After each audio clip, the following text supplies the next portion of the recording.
And hello and welcome to this episode of The Unnoticed Entrepreneur with me, Jim James. Today we're going to listen to an inspirational female entrepreneur. She's someone who managed to get herself a degree by going around the school system and going online. She got a degree, but then when she went for a job, she told the employers that actually she'd written a book and they were more impressed by her book writing skills. And we're going to talk to this entrepreneur about how she managed to go from being a graduate with a marketing degree to actually working in financial support for entrepreneurs, writing her own book and having Annie Yang Financial. We're going to Boston to talk to Annie Margarita Yang. Annie, welcome to the show. Jim, thanks for having me on today. Well, this is called The Unnoticed Entrepreneur as a show.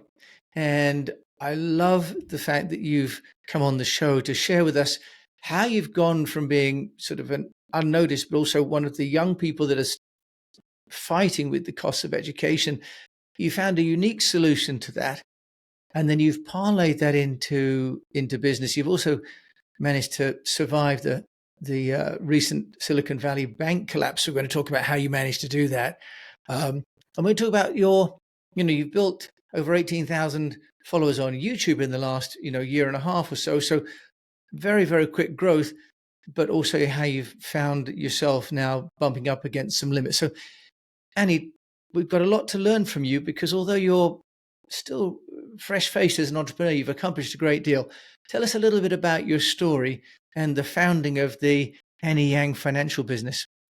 Well, I always knew that I wanted to help people with their finances. This is something that's been, I think, 8 years in the making. I decided when I was 20 that I wanted to help people with their finances, but I just didn't know how because a lot of jobs are not about helping people with their finances. When you're a financial advisor, you're more about selling stock, selling mutual funds. So I was just like, how does one do it? How does one become the next Susie Orman or the next Dave Ramsey?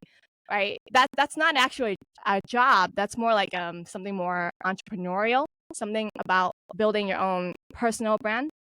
So when I was 20, right, I didn't go straight to college because I couldn't afford it. Worked a whole string of minimum wage jobs. So when I was 20, I went to college and I got a degree in communications. But then coming out, of course, I was working at Domino's Pizza, like you were saying just now.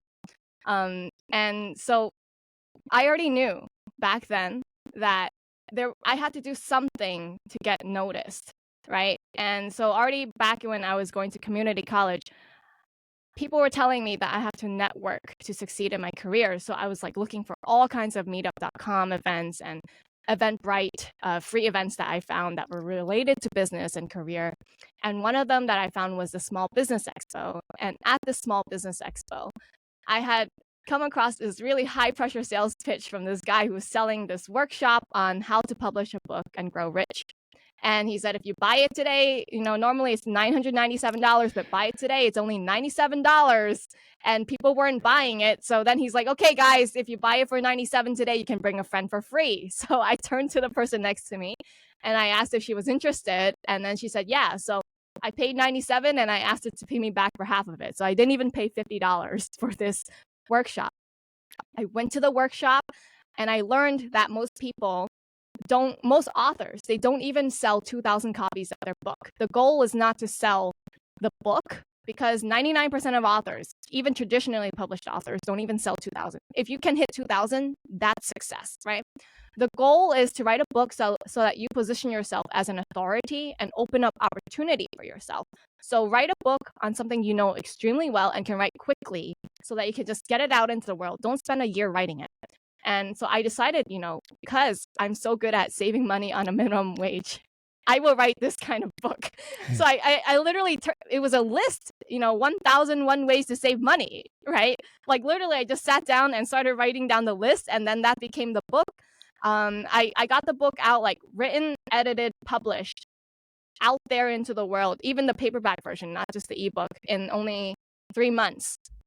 So by the time I was applying for accounting jobs with no accounting degree, I had put right under the education line where I had the communications degree, I put author of 1,001 Ways to Save Money. And that is how I got my start because people were calling me left and right to give me an interview.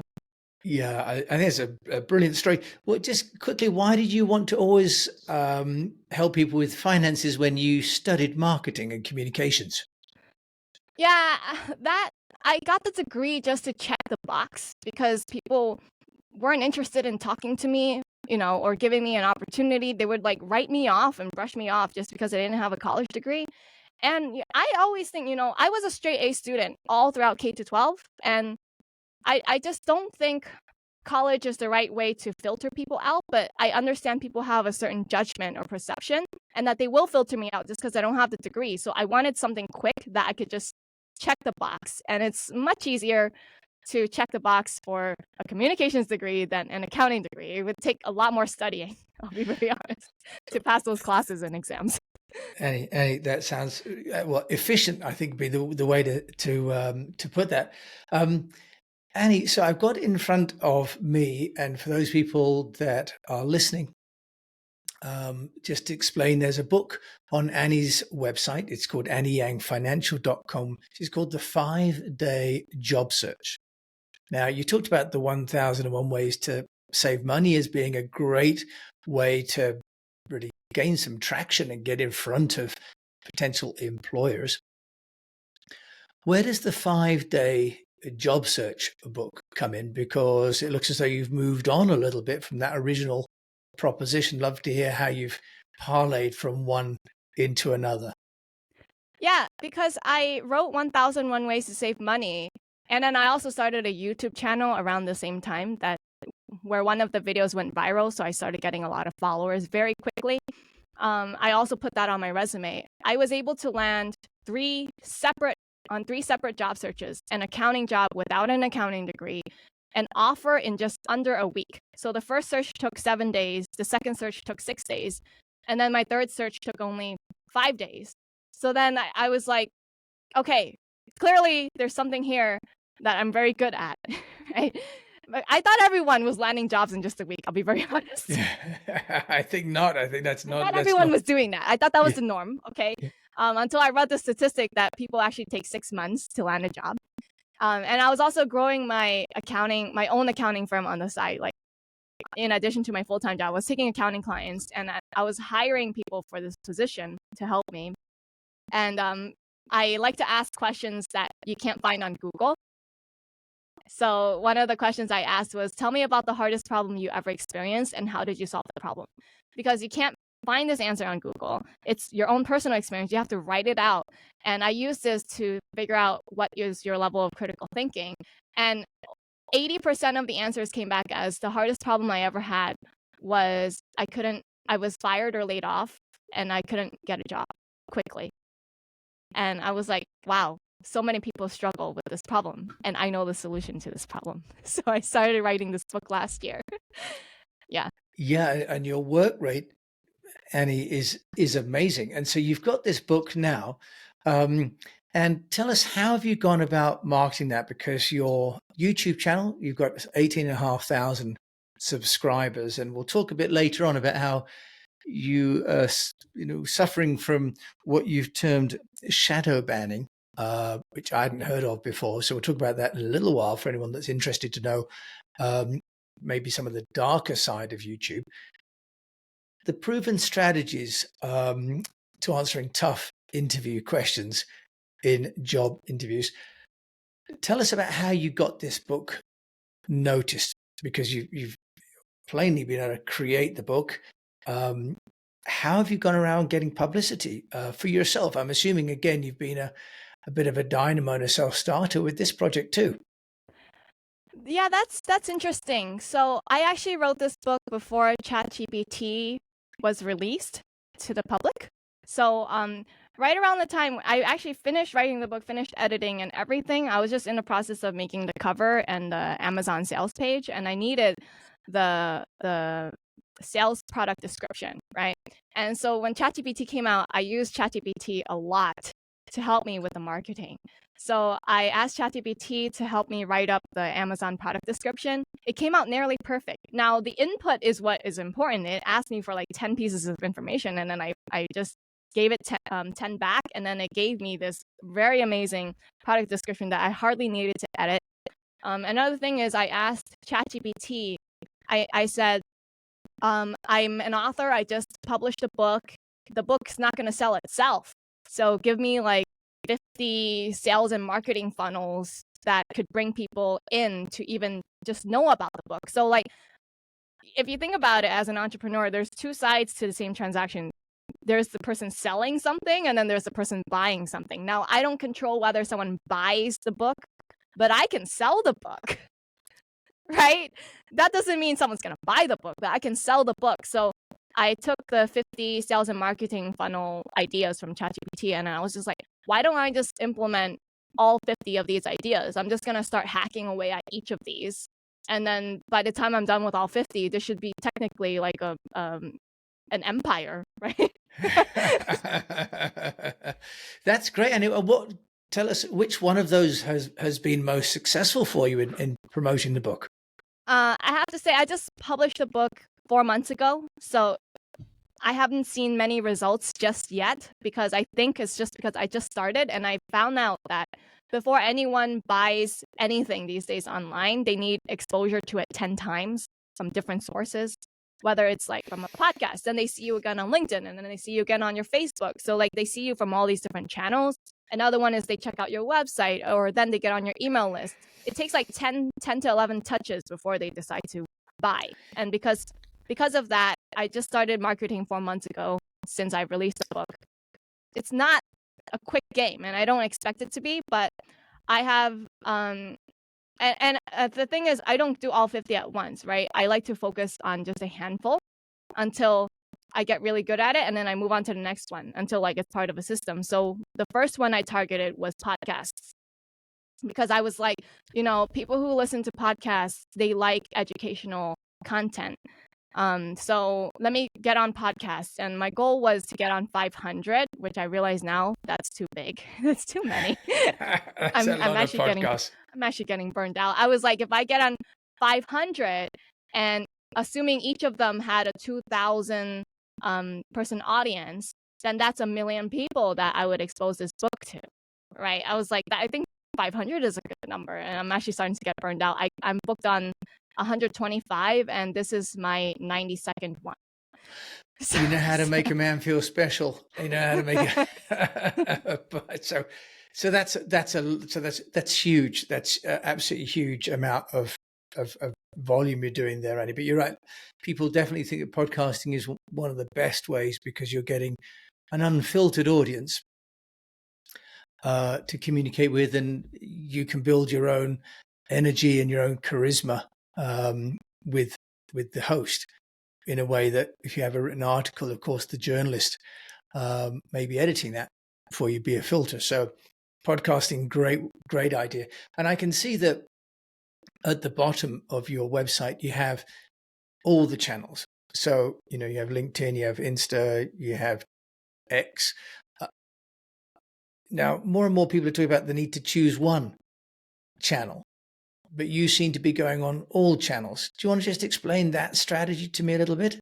Yeah, actually, because I was researching existing best-selling authors in my niche, and I was like looking at their website, seeing where they were online, and a lot of the big names, like Tony Robbins and Marie Forleo, those big names, they are on all channels. Now, they might have like one channel where they're extremely popular and they're more consistent in their posting, but because they have a team of people to help them with their social media marketing, they're actually on every channel, right? That's why everyone knows about them. So I decided, just for now, I have taken up all of the username handles. So if you look in my media kit or on the bottom of my site, you click on them, my Facebook has only 21 followers. So it's not what you think it is, right? But I decided I want to at least take the username handle right now before anyone else can take it. So that's what it is. That's great. So the digital land grab, Annie, Yeah. which makes a lot of sense, right? Because if you don't do it now, with the reputation you're going to be building, someone else will come and squat on it. Speaking of squatting, you've mentioned on your YouTube that you've been struggling to get above 18,300, and then it comes back down again. Do you just want to explain what's been happening there? Because plainly you've got amazing content, thumbnails look great. You've taken a position as well, I think, about student loans as well. So tell us what's happening with YouTube for you and what we can learn from that. Yeah, YouTube has been cracking down on anyone who poses like even just a slightly controversial opinion that deviates from the mainstream media narrative. And recently, because of Biden's student loan forgiveness plan, which got struck down by the Supreme Court, but like if you take a look at YouTube and you go on youtube.com and you go to the search bar and you just type in student loans, it used to be like all of the search results were shown from like independent small creators, people who had student loans who were complaining about them, or people who found a solution to student loans that other people might not know about, or like information from like just everyday normal people. But now if you search student loans over and over again, 90% of the search results are actually from mainstream media: ABC, NBC, BBC, New York Times, Wall Street Journal. So it's been very clear that YouTube's algorithm, especially in the search, has been prioritizing the mainstream narrative in these kinds of issues. So I was like, one of the things I want to talk about for the book is I want to relate it to people's existing problems. Not just they need a job, right? They need a job that can pay off their student loans, or they need a job that doesn't require them to take on student loan debt. So I was talking about these in the videos themselves. And of course, with YouTube's AI now, it can actually transcribe your audio for the video. So they know exactly what you're talking about. It's not just about the title, the description, and the tags. They actually know what the video is about, right? So I think I've been getting shadow banned because every time I hit 18,300, I would lose 20 subscribers, 30 subscribers, and then I would gain it back up again, and then I would lose it again. This happened like 5 times in a row. So I realized while the content is good and people want it, it doesn't necessarily get shown to people, and it doesn't necessarily show up in the search results.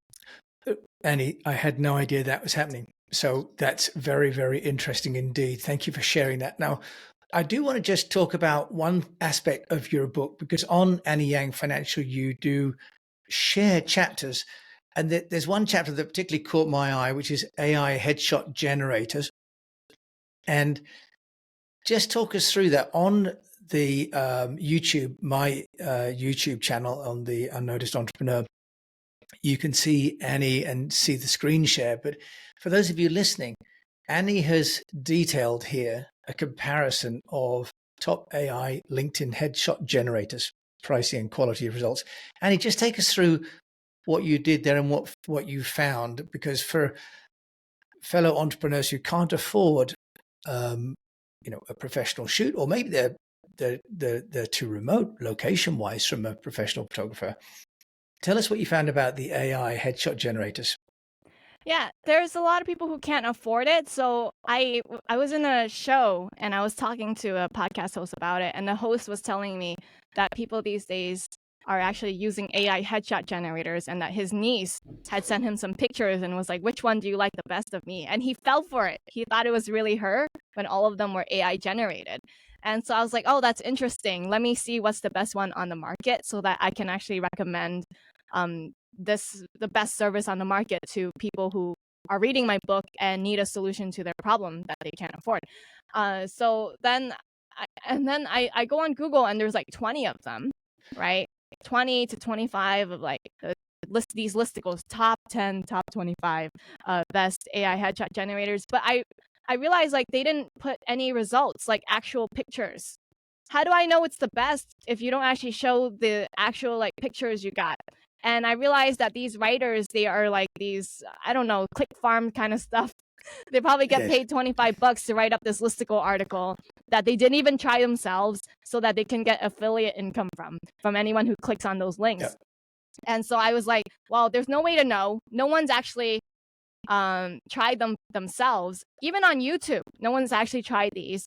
So I was like, let me just spend my own money. I spent like $1,086, testing all 20 of these out just to see what the results would be if I put in the same picture. If I upload like the same 10 to 15 pictures on each one, what would the output be? And like the outputs are all different across the board, right? And then finally, I came across this site. It's called dreamwave.ai. And I was amazed. I showed my friends, I showed my family, and they were like, I would fall for this. I would fall Okay, for so this. dreamwave.ai. And I loved your commitment there. And actually, as you say, putting in the time and investing the effort, which is why you've got the followers you've got. Um, you've been sort of a complete dynamo, really. But we've all, on the whole, made one or two mistakes along the way. Although you haven't had that long to make that many mistakes, could you share with us maybe one part of your marketing strategy that hasn't worked out quite as planned? The biggest mistake is in my 4 years of making YouTube videos, I have never bothered to get people onto my email list. Never bothered setting up the forms. Occasionally, for some of the videos, I did say like, "Hey, head over to my website, go to the download section or the resources section to download this worksheet that I made just for this video." And people did. They actually go on the site to download, but I never put it behind an email wall. Like they can literally go to the section and click the download button. Even just now, you were showing people the resources section for my book, and you can download it for free without giving me giving me your email address. And I need to fix that because like people clearly they find value in these downloads that I'm giving. I just never bothered to. I just never saw the need for it, even though existing marketers in the industry were always pushing for it. I was just like, nah, what am I going to do with people's email addresses? And now that I've gotten shadow banned, I was just like, yeah, that would have been nice if I had people on my email list. Yes, well, I think that's right, Annie, that mailing lists, they say, really are your treasure. I've been guilty of that myself. I have about 1,000 people now on my mailing list. But I've also not done nearly enough of that. And I think many of us are so busy giving, we don't kind of think about the need to retain the contact details. But that's a common problem. And thanks for sharing also one I'm sure that you will solve very quickly. Annie, let's just talk about something that you have done that you feel really has kind of helped you to get Annie Yang Financial noticed. Is there one thing that you'd say to other people who are following in your footsteps, what they could do to get noticed? Yeah, the one thing that has made a difference in my life is the philosophy of go big or go home. That has been the motto of 2023. And that has led to my success because I don't care how many no's I get. I only care about the yes. And I understand everything is just a numbers game. I mean, that's why I'm doing accounting. It's all just numbers to me, right? And like I let me give you an example just to really drive it home. When I was launching the book, I read that one of the ways to have a successful book launch is to form a book launch team, which is a group of friends and family who will quote unquote buy your book on launch week. When you drop the price to free on Amazon, you can do that for 5 days. So you can drop it to free on the first 5 days. Have your friends and family buy the free book and then leave a review, right? So you have to compile that team. They recommend about 200 to 300 people for the team. And then I was like, wow, okay. I don't know if I can do this, especially in such a short time period. I didn't think I could. But I messaged 2,000 people one by one. Anyone who ever connected to me on LinkedIn, anyone who's in my Facebook friends list, anyone who's in my phone book for the last 10 years, I messaged everyone one by one, asking if they want to help me with a launch. And in exchange, I'll give them the actual signed book for free. I'll mail them the book. 300 people said yes. I mailed out 150 of them. And then out of the 150 who got the book, 80 of them actually wrote a review. So that's the go big or go home. I had to message 2,000 people for only 80 of them to actually follow through and write a review. But I had a very good launch week because the book was, it got the #1 top new release in the career category on Amazon, and also in the entire Kindle free store. So just the free version of the Kindle store, it was number 88 out of the whole store across every category. The only books that did better than mine was erotica. Annie, I love that story, and I love the ambition as well. And I could take a lesson or two from you because I've launched a couple of books and not been anywhere near as diligent as you have, and didn't get the same kind of results with my book. So I wrote one called Gap Year Cash recently for young people with a detailing 7 different business models that they can deploy to make money without needing any capital and without having to be fixed to one place. And I need to take a leaf out of your book in terms of a relaunch for that one. Annie, finally, a podcast or a book that you would recommend an unnoticed entrepreneur and me to listen to or read? Yeah, my favorite podcast in the world is the Life Coach School podcast by Brooke Castillo. I like listening to it because she really puts things into perspective for me. Anytime I struggle with something emotionally or mentally, she has a different way of viewing things, viewing your problem in such a way that you come from a position of power and strength and confidence. And that has actually helped me a lot for 2023 in terms of a go big or go home. Because dealing with rejection isn't easy. Dealing with people who ignore your messages isn't easy, but she puts things in perspective in a way that makes me feel like I can do this. Well, you certainly can. And if you want to find out more about you and someone who definitely can do this, Annie Marguerite Yang, where can they go? The best way is to go on AnnieYangFinancial.com. That's ANNIEYANG financial.com. And also, the 5-day job search audiobook is free. If you go on the website at the top, there's a link called audiobook. Put in your name, your email address, and get on the mailing list and get your free book. Annie Yang, thank you so much for joining me on The Unnoticed Entrepreneur today. Thank you for having me, Jim.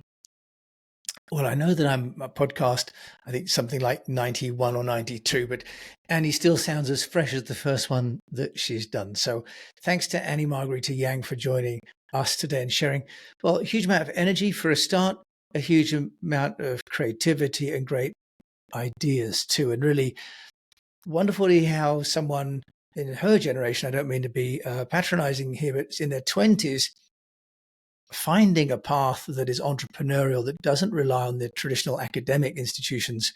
So they're coming out of life without the debt, and they're free to innovate and create and to share their wisdom with those around us. So thank you so much for joining me and Annie today on this episode of The Unnoticed Entrepreneur. Do please visit her website. That's Annie Yang Financial. And also you can visit me at theunnoticed.cc, where I shall have Annie's show along with over 750 other episodes. And you can also sign up to my newsletter on my website at theunnoticed.cc. Thank you once again for listening to this episode of The Unnoticed Entrepreneur with me, your host, Jim James. And until we meet again, I keep encouraging you to keep on communicating.